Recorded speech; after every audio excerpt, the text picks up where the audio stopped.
张华哥哥，你能不能先勉为其难的跟我去一趟我们家？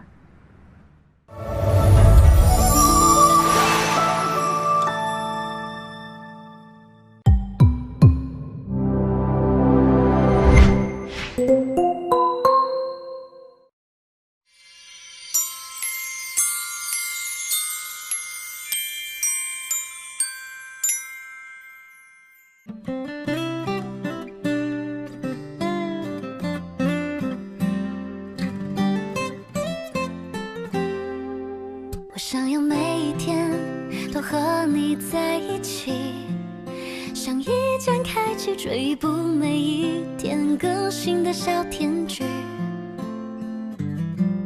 从第一季到永不结束的大结局。我想要每一集有个甜甜的你，我想要每一集加段甜甜的戏，像一段 MV， 且铺垫都是为了甜蜜蜜。有龙卷风暴风雨不重要，那都不是主题。我想要有一段量身剪辑为你，你的调皮可爱被我无限放大，精准的捕捉到你的小情绪，跟随着你的脚步此起彼伏在梦里。你的柔软细腻被我认真收集，宠你的纵容着你的小脾气，追逐着有你的镜头反复回看在心里。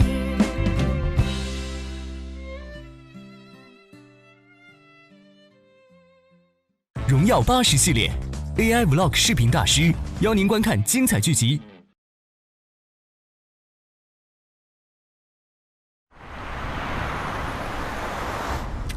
哥，我问你一个问题，请你如实回答我。干嘛呀？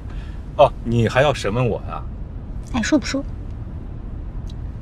小诗啊，你现在脾气怎么变得越来越大了？啊？哎呀，好，你问吧，我保证如实回答。你爱嫂子吗？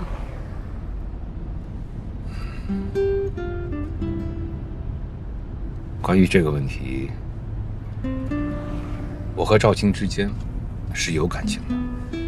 我非常赞同你之前说的那句话，婚姻只是一个开始，它是一份契约，但谁也不能保证感情的质量啊和感情的长久。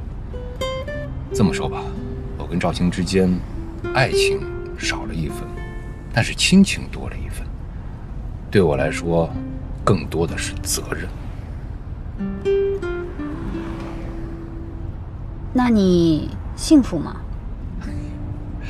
幸福只是一种个人的主观感受，这每个人的要求和标准那都是不一样的。就我目前而言，我的要求我很满足。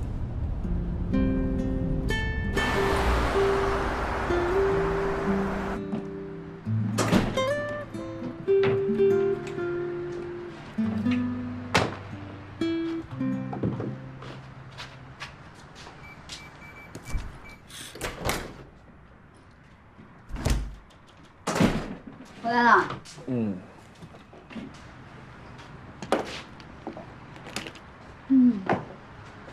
顺利吗？顺利，你呢？可控。好。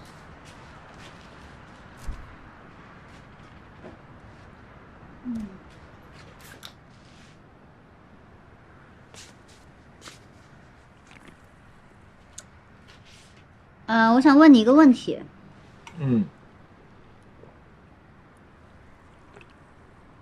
你是不是喜欢我呀？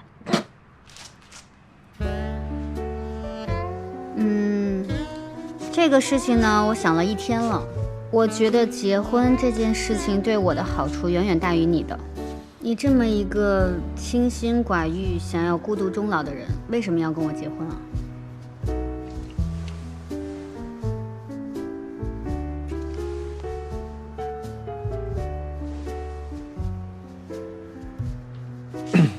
当然有好处了。跟你结婚，我一共有3个理由。第一，我没有管理好我的家庭，尤其是我妈对你的工作造成了极大的影响，所以我要弥补这个失误。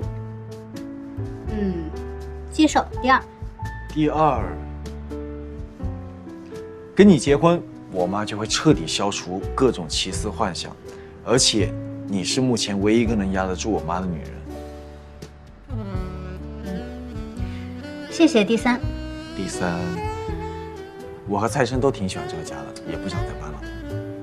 所以肯定不是喜欢上我的。肯定不是。口说无凭。落纸为证。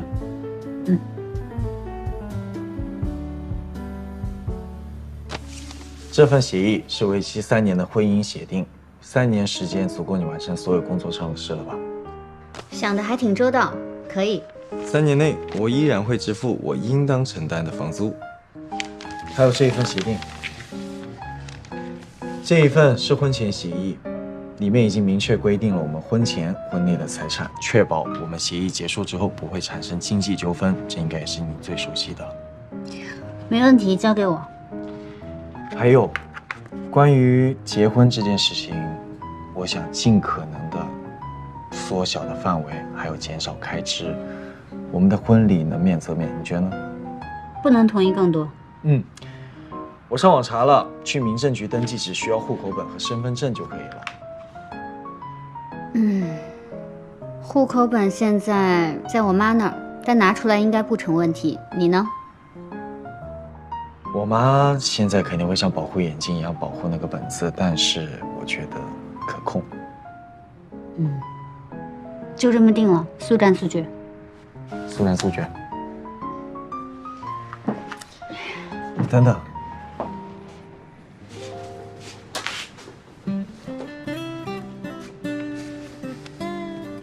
不用谢。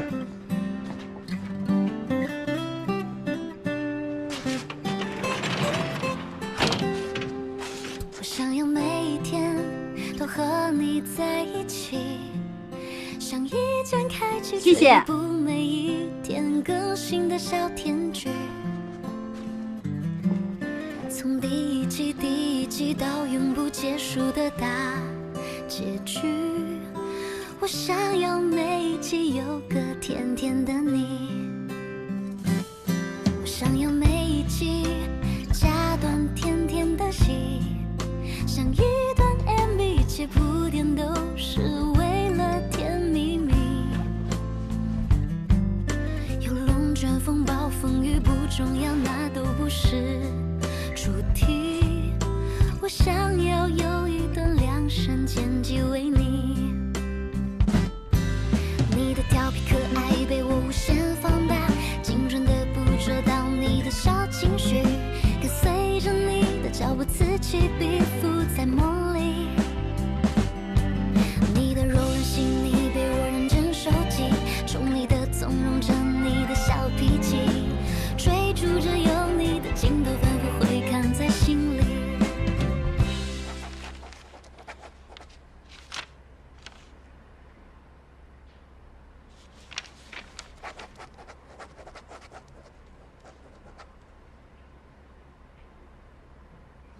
单平，单平，来啦！怎么了？我不知道怎么回事，我就是带不上。我帮你。好了，我看看。真好看。好看什么呀？我现在连副耳环都戴不好，我真是越来越没用了。姨妈，你知道吗？从小到大，我妈跟我说的最多的就是你。她一直特别羡慕你，因为你做什么都非常出色。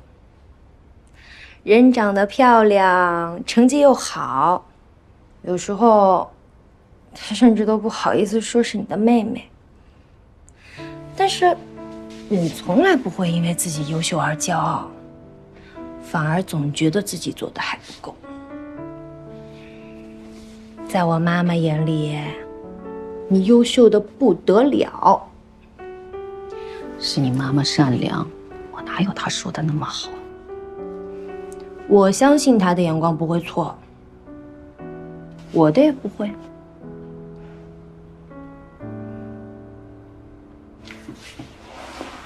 姨妈，这些年你一直都在为别人而活，直到今天，你终于有机会去尝试那些一直想做却不敢做的事儿。在我心里，你的选择比任何人的眼光都重要。就算很难也没有关系，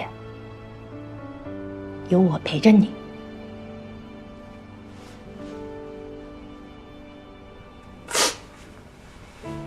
好孩子，是没事儿。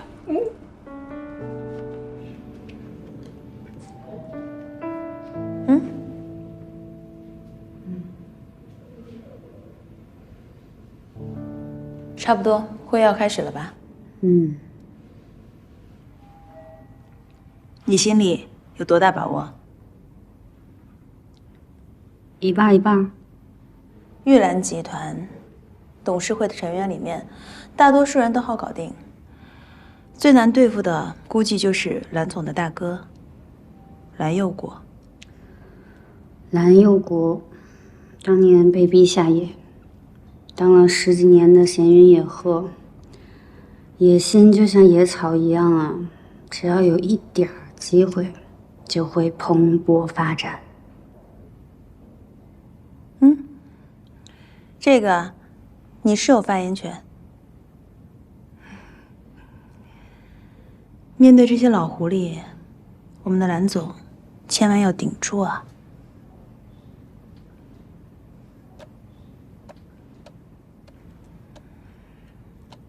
谁来当执行总裁固然重要，可是董事长，你跟洛威玉兰的案件也要说清楚。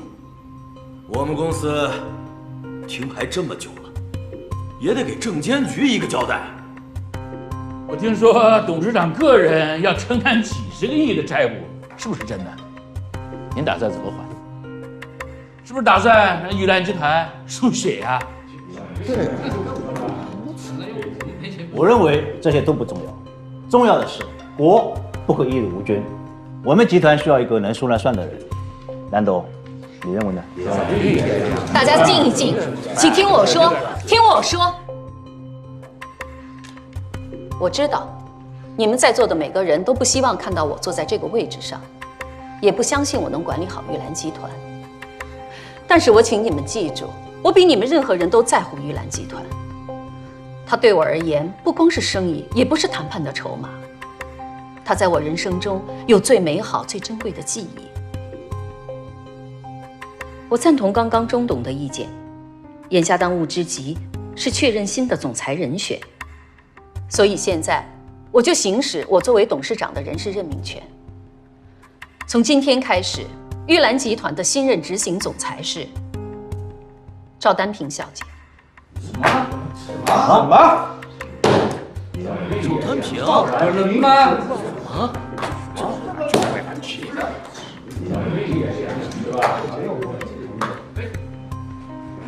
儿戏吗？这是？就是啊。现在呢，他们是肯定不会让赵丹萍当这个执行总裁。赵丹萍虽然是蓝家的人，但她并不姓蓝。蓝佑国的儿子才是众望所归。现在就希望这个赵丹萍自己可以坚持住，因为只有她才能真的帮到蓝总。是啊，现在战争才刚刚开始。秦律师，在聊什么八卦啊？秦律师，你不会感兴趣的。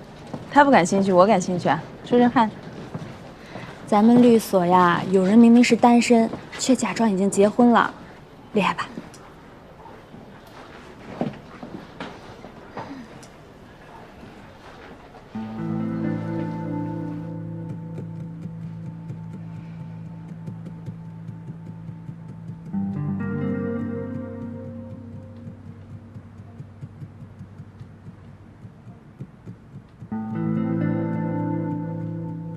慧姐，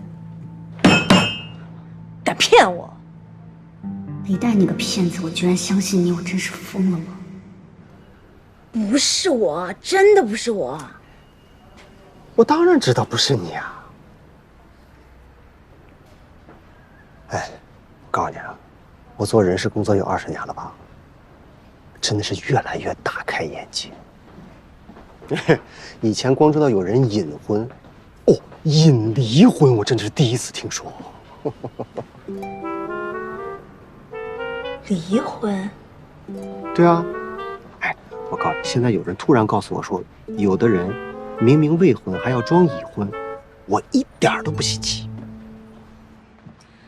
为了升职加薪拿资源，竟然能做出这种事儿！真的以为这种低级的谎言能瞒天过海啊？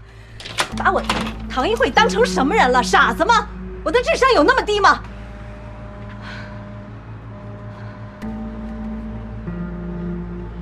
你站那么远干什么？过来！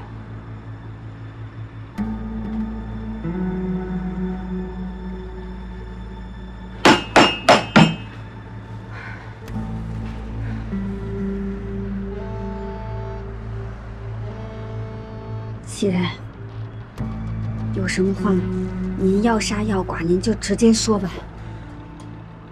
压力很大。我要知道怎么处理，我还找你来干什么？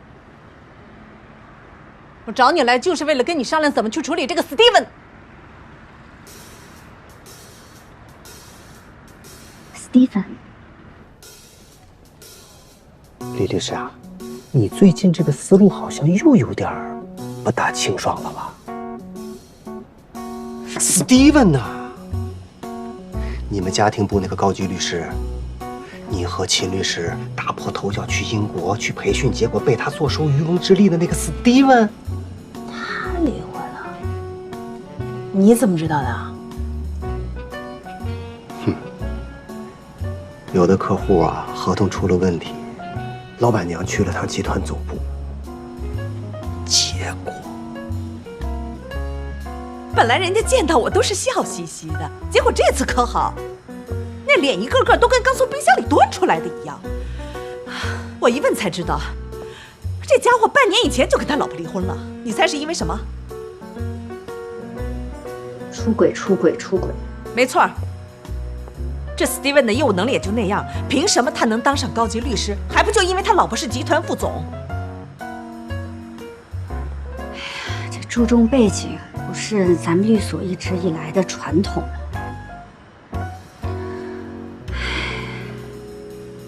你看我笑话是吧？哎，你说这话可就没良心了。我要是只看重背景资源，你就没有资格走到今天这一步。慧姐，去，别在这打岔。这小子明明半年前就跟他老婆离婚了啊，居然在公司里不吭一声。这次他去英国进修的培训费、生活费全部都律所出，还外加一份5年的合同，这就是赤裸裸的欺诈呀！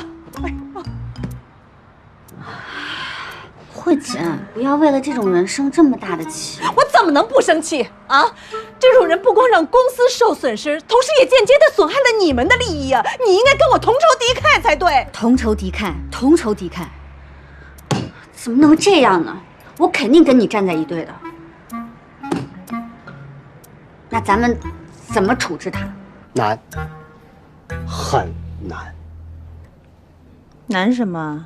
你想啊，公司啊在他身上投了5万欧，在培训之前跟他签了5年的劳动合约，就不要了。这相当于已经喂熟的鸭子跑到别人的笼子里呀。那就留下来用呗。我凭什么留他？我跟他之间已经没有了最基本的信任，我怎么放心把几千万的案子交到他手里？谁知道他还有什么事情在瞒着我？你说说看，如果你说你会怎么办？我唐一慧可以接受失败，但绝不接受背叛。你鬼主意多，你替我想想怎么去处理这个 Steven。我一定要让他痛不欲生，生不如死，让他下辈子都后悔骗过我。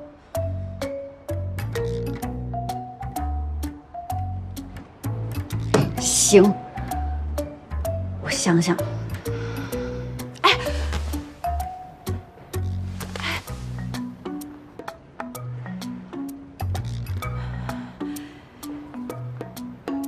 你说，律所里说谎的人会不会不止他一个呀？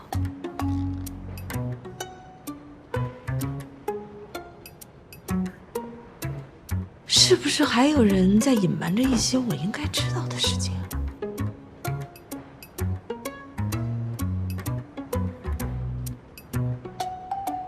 哎，你说是不是啊？你说话呀！不会的。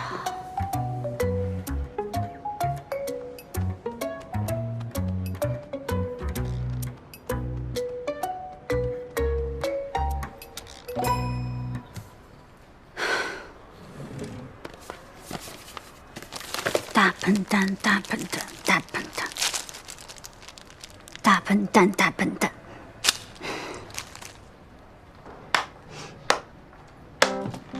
劫后余生啊，秦律师。哎呀，我们秦律师还会心虚，还会害怕呢。缴枪不杀，坦白从宽，有自首情节呢，量刑从低啊，秦律师。要看笑话出门右转哦。什么是快乐星球？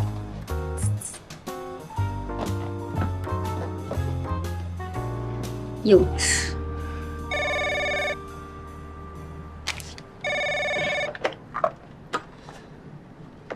你好，秦师。哎，秦律师，哎，你好，我想麻烦你个小事儿哈。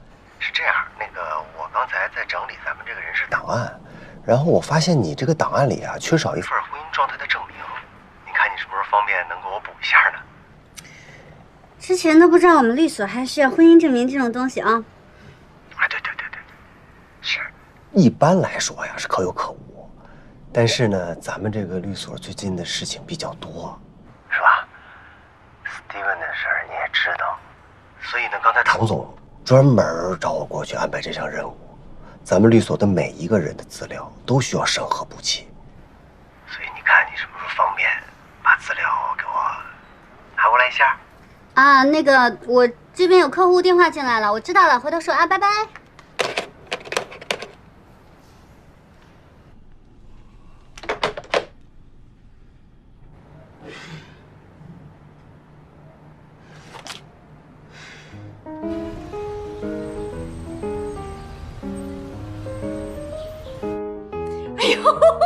哎呀，老秦，快点！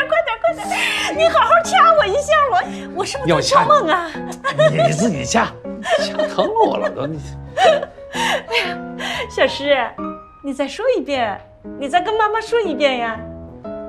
我要结婚了哟。太好了！好什么好呀？谁呀？某些人信誓旦旦的说不结婚，怎么了？发生什么惊天动地的大事了？啊，又改主意了？哎，你别吓唬我啊！你是不是捅了那个非结婚不可的大娄子了？你？哎呦，那女儿都多大了呀？她可不小了。真是的，这没有也行，有了不是更好啊？人家以后结了婚，早晚不是的事。你倒得开通来，你这……我能不能把话说完呀？哎，对，说完呀。前几天我爸过生日的时候呢，我说了不太好听的话，希望您不要往心里去。我知道你们作为父母，为我的事儿真是操了不少心。那我作为子女呢，不能只顾着自己高兴，忽略了你们的感受，所以我就想赶紧把这事儿办了，也好让你们放心啊。哎呦，我的天哪，这铁嘴里吐出柔情来了，欣慰。放心，放心。哎，要是你结了婚啊，我跟你爸爸那就更放心了。哎，什么时候啊？你们打算什么时候？我想尽快，快点好，越快越好。因为我们呢都不喜欢热闹，工作又忙，所以我们就想办的简单点儿。哎，对的，简单点好的。我跟你讲哦，结婚这种事情嘛，都是自己的事啦。哎呀，结婚呐，我们不要去跟别人比，对不啦？这个婚礼呀，也就是一个仪式嘛，是吧？钱呀，要花在今后慢慢细水长流过日子上。老秦，你说我的意见对吧？对。爸妈，你们实在是太开明了，我为你们骄傲，爱你们。那把户口本给我呗。行，啊，你要户口本做什么啦？我去领证呀。什么时候领证啊？今天。今天。妈，妈，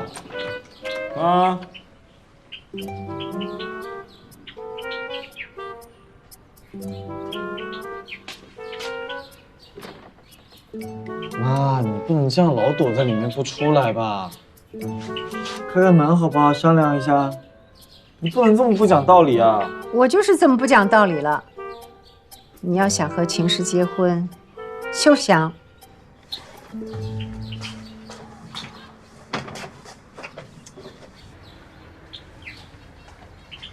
妈，开开门好不好？好好商量一下嘛。你瞧也没用，他不会给你开的。爸，要不你想办法帮我把户口本拿给我。户口本早就让你妈给藏起来了，我到哪儿给你找去啊？不都是你平时惯我妈惯的？哎，我惯我自己的老婆，跟你有关系吗？你的老婆弄得我的老婆受委屈，那这怎么算啊？对的，我们杨家的男人就是不该让自己的老婆受委屈。这样啊，你妈妈的工作呢，我去做，你呢就回去好好安慰安慰秦氏，自己的老婆自己哄，好吧？你放心，我绝对不会让秦氏受委屈的。一言为定。当然。耶。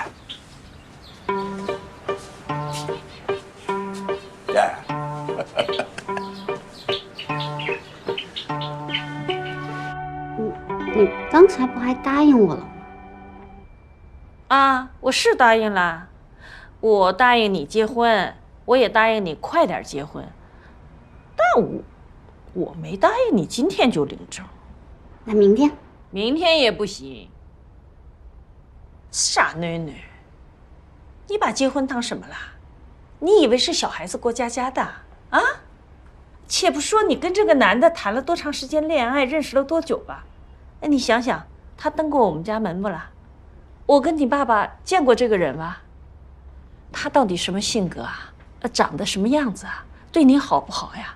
啊，脾气大不大呀？人品怎么样？哎，我们什么都不知道的呀。这怎么就要跟人家去登记结婚了嘞？真是的，没有一家家长会同意的。真是。刚才还夸您开明呢。开明不等于我傻呀。这主意谁出的？这跟谁的主意有什么关系啊？当然有关喽，有大关系的。这是谁家的孩子这么不懂事的啦？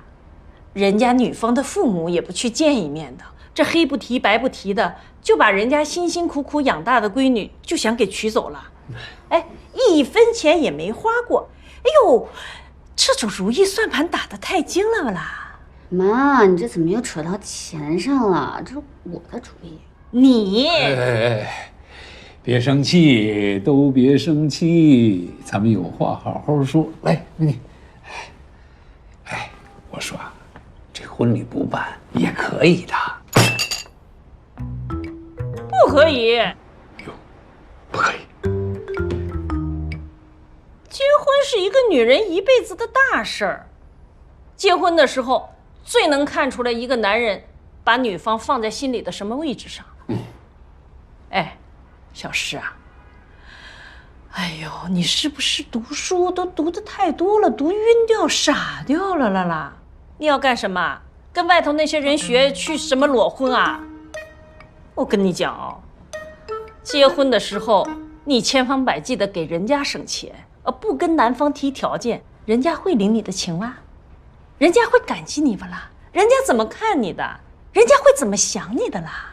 妈，来，快听话。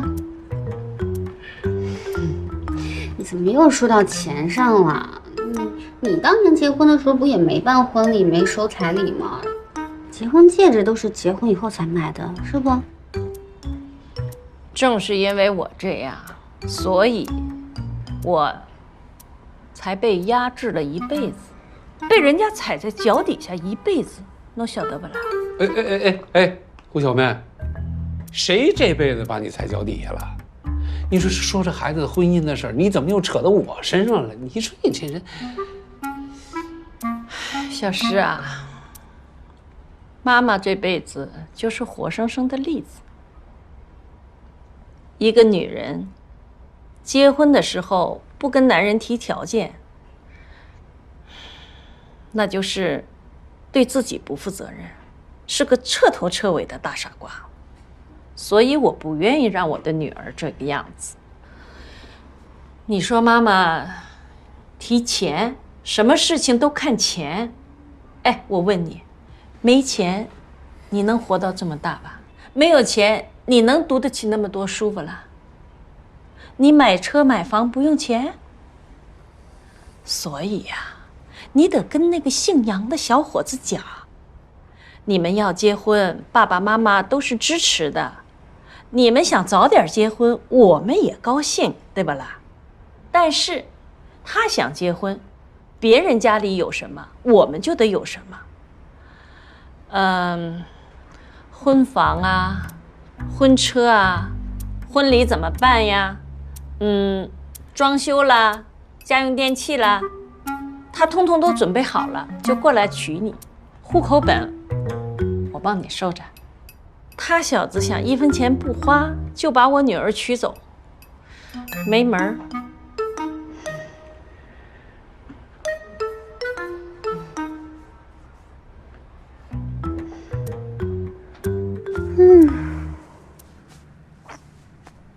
我这是造了什么孽？为什么所有人都要跟我作对啊？我就是想简简单单的领个证，结个婚，升个职。怎么这么难？11层是西天吗？我是去取经吗？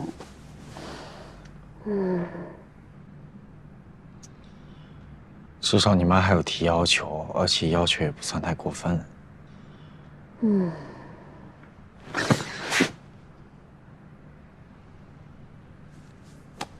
张华哥哥，你能不能先勉为其难的跟我去一趟我们家？不管我妈那边呢提出什么要求，就先假装答应了。咱俩把结婚证领了，领证以后，婚礼的事儿再说。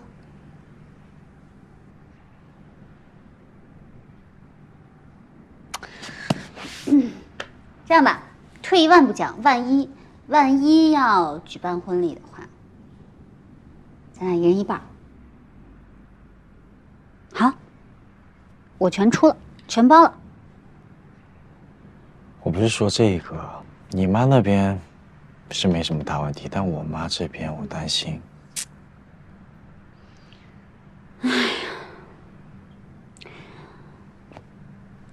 这样吧，咱们先从容易的来，先把我妈妈这边搞定，你们家那边慢慢来。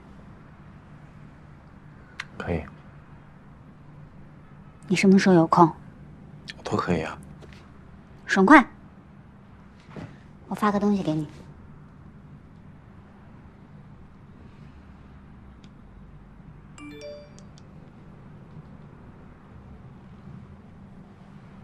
这个呢是我爸妈的喜好，还有他们的口味。我们家的状况呢是这样，我爸说了算，但是我爸对于咱俩提前领证呢没有太大的意见，反而是我妈反对，但是我妈容易搞定。你呢，把这张表看一下，到时候有我辅助你，咱们一定可以取得胜利。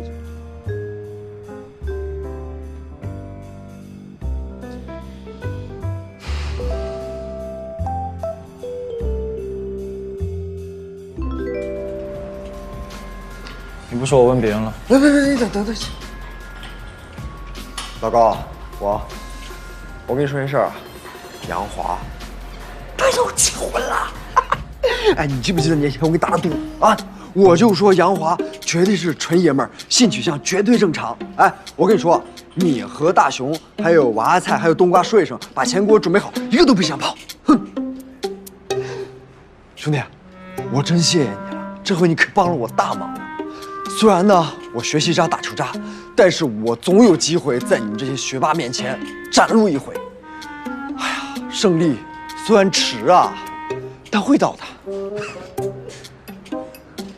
能不能正经点啊？能啊。哎，那现在女方对你俩这个结婚是什么态度？同不同意？基本同意。好事儿。那你现在惨遭白眼的概率只有1%了。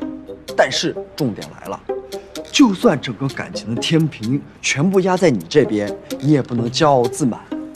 第一印象有多重要，不用我再和你强调了吧？所以你要在第一时间之内争取到你岳父岳母的认可。问题就来了，在秦氏家里，谁比较难搞定？是岳父呢，还是岳母呢？秦氏妈妈。哎呀，那就不好办喽。一个难缠的岳母，能让天堂瞬间变成地狱的。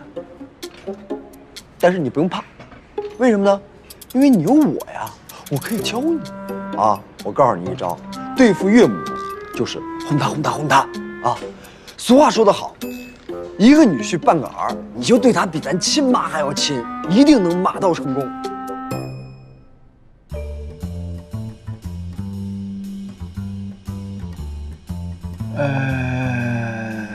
这就是你说的那位啊？怎么看着跟小孩似的？多大了？讨厌！我今年28。28，好年华呀，可以呀。大嫂，你今天怎么也来了？啊，今天你大哥在学校开会，所以特意让我代表来看看，看看。行了，大家都别看着了，这菜嘛做出来是要吃的，大家都动手吃吧。那个杨华啊，那个我们也不知道你喜欢吃什么，就简单做了一点，你就随便尝尝吧啊。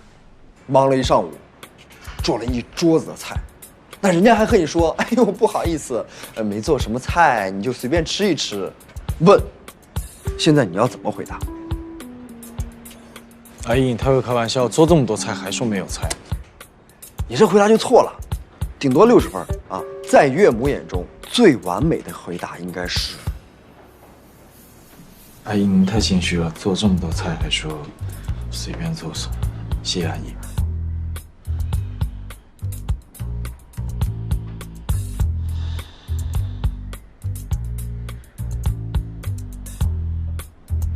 来吧，吃吧。吃饭。吃吧。你要吃什么？我帮你夹。丸子。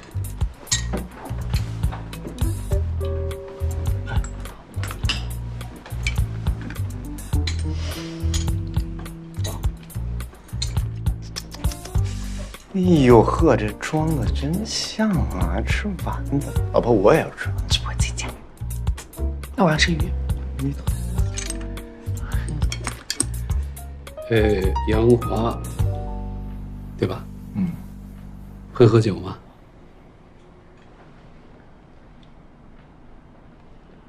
喝酒呢，应该来说是绝对的陋习，但是呢，你第一次去别人家里，那你这就是一道鬼门关的题啊！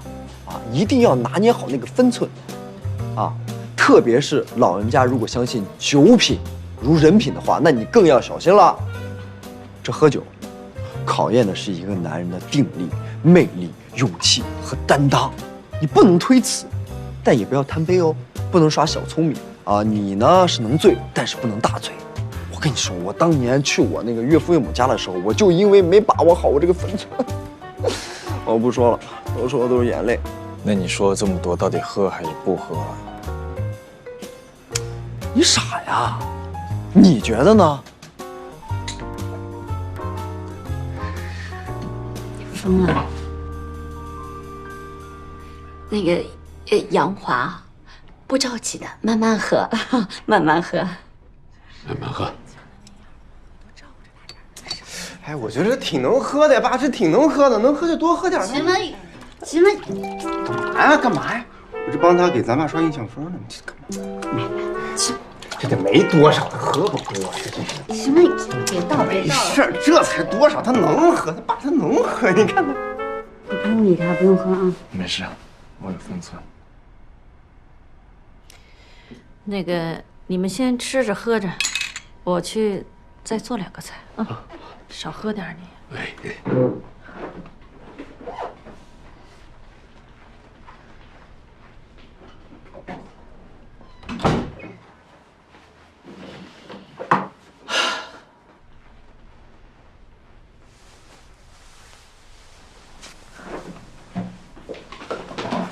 没事吧？来，咱接着喝，咱俩喝菜，来，爸一起，来一起来。少喝啊！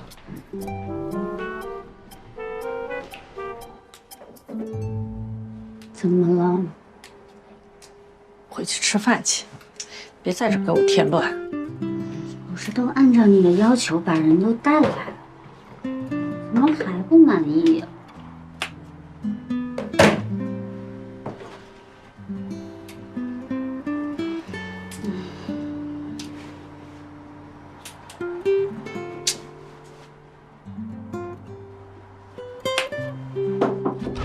还要做什么菜？我来帮忙。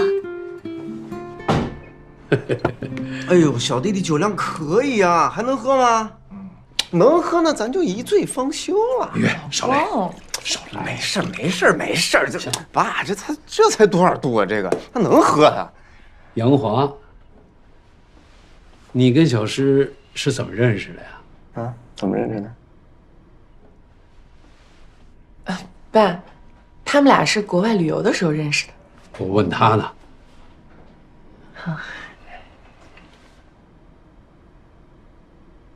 我和秦氏的相识，是在一次完美的邂逅。29年销量领先，南孚聚能环邀您观看《爱的28定律》。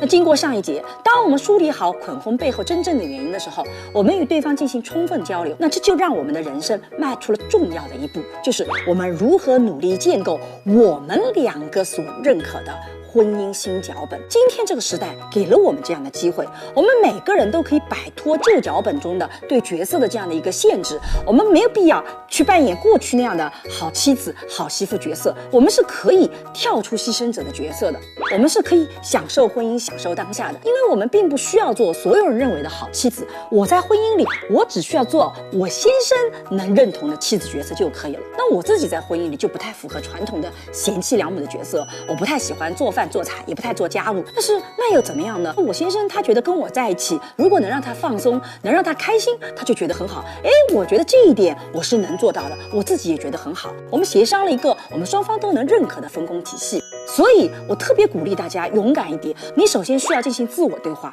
你得知道自己要什么，你能做到的角色是什么，然后我们去提升改变的勇气。我们得相信我们爱的人，他也是有能力跟我们一起去打造这个新脚本的。那么到第3的时候，即使结果没那么好，我们也可以改变自己的认知。好的婚姻是需要有离婚的勇气和底气的，离婚并不等于人生的失败，单身也是人生的一种选择，它没有好坏之分。所以我们需要思考婚姻和爱情的关系到底是什么？所谓不入虎穴，焉得虎子？恰恰是因为婚姻，我们才能获取两个人最大的利益，我们才能实现1+1大于等于2的这样的一个结局。所以，当我们恐婚的时候，我们可以想想看，婚姻的代价可能是大的，可是投入在其中的时候，可能它的回报和乐趣也很大。我们要不要去尝试一下呢？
的关系怎么的难？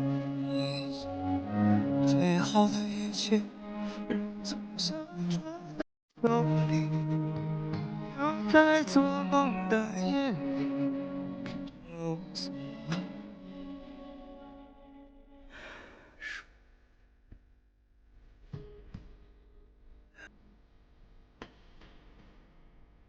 想要。